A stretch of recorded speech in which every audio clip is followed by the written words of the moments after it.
This one got me in a little trouble.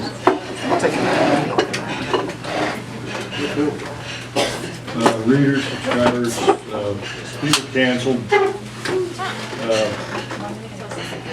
Our politics has become so bizarre lately. And people who were the real true believers in the Trump camp, I know a lot of my Republican friends voted for Donald Trump, kind of held their nose and voted for him, and a lot of my Democratic friends held their nose and voted for Hillary Clinton. And I think it's very counterproductive and destructive for us to be calling each other names. We're all going to need each other when this guy trips over his own feet in a year or two. And, but anyway, I wrote an open letter to President-elect Donald Trump. I think it was a day or 2 days after the election.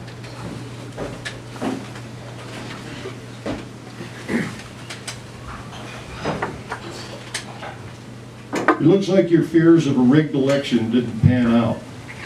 You won. Well, now he's back on it. Lots of people from both parties thought you really didn't want this job, that you were running on pure vanity or to mock the system.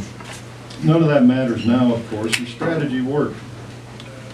Like half the country, I supported your opponent, but I accept your victory amidst the mixture of crowing and hand-wringing that fills the airwaves and social media these days.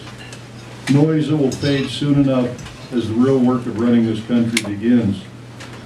My voice is one from the hinterland, and maybe you'll listen to some of us in flyover country. The Cubs won the World Series, so anything could happen, right? We Montanans treasure our public lands. They fuel our economy and provide solace and clean water and breathing room. I hope you'll stick to the promise you made in January that privatization of federal land in the West won't happen on your watch. Please appoint wise people to run the Departments of Interior and Agriculture. They affect our daily lives here. We're not just voting blocks, abstractions.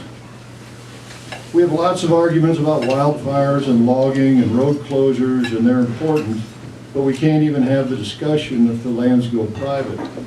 So let's make sure public voices can be heard in issues that affect our water and our air, our wildlife, and our wallets.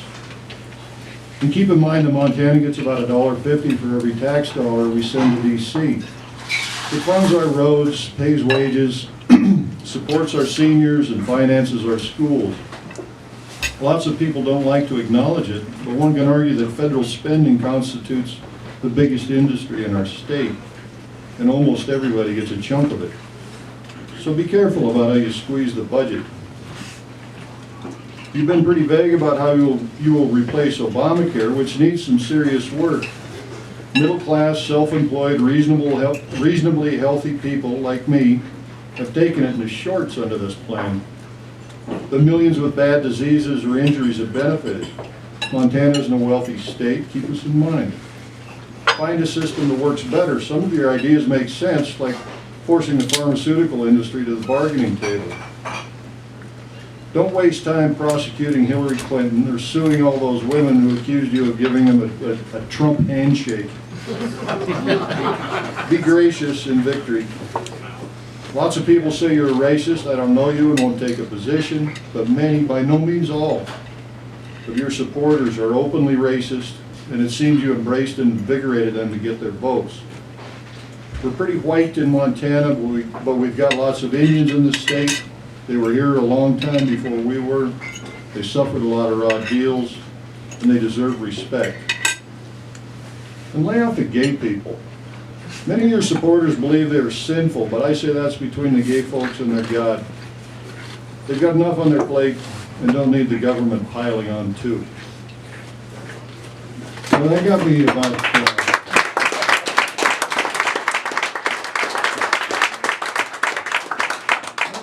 cancellations. A couple people called me up, and this really hurt my feelings. They called me a Californian. No, you're a Montanan. You're a Livingstonian. That kind of got me here. But the odd part is, yeah, Donald Trump didn't read this. If he did, he ignored it. I mean, there's no way, he's too busy trying to figure out how to count. But he did parallel some of my advice. I think his appointments in Interior and Agriculture, which control 30% of our state, are decent people who understand the role of conservation, who understand the role of public land, the importance of it.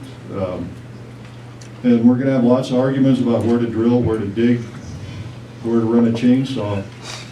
But we're not going to have those arguments if the land isn't public. And I hope Ryan Zinke sticks to his previous positions.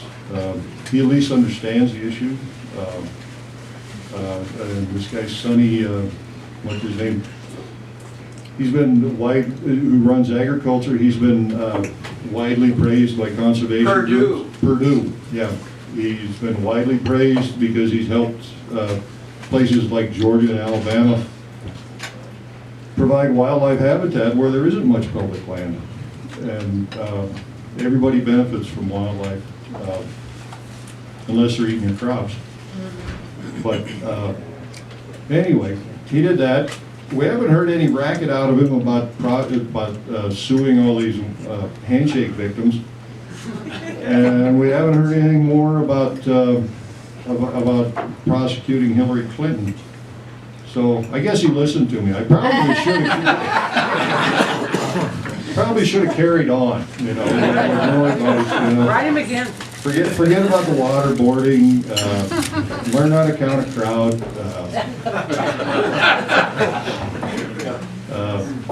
Forget that wall.